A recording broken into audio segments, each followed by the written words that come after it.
All right. So additionally, on your job management page, you have a couple of additional functionalities. So you can filter by your jobs by selecting the filters option.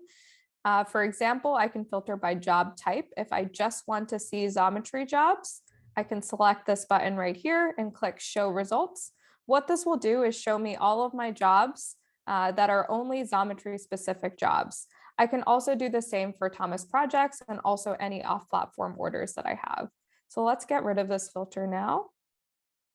Also on the job management page, you will be able to access additional filters in order to narrow down this table.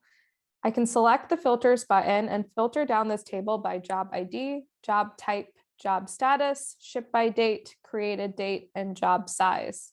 So let's filter by job type.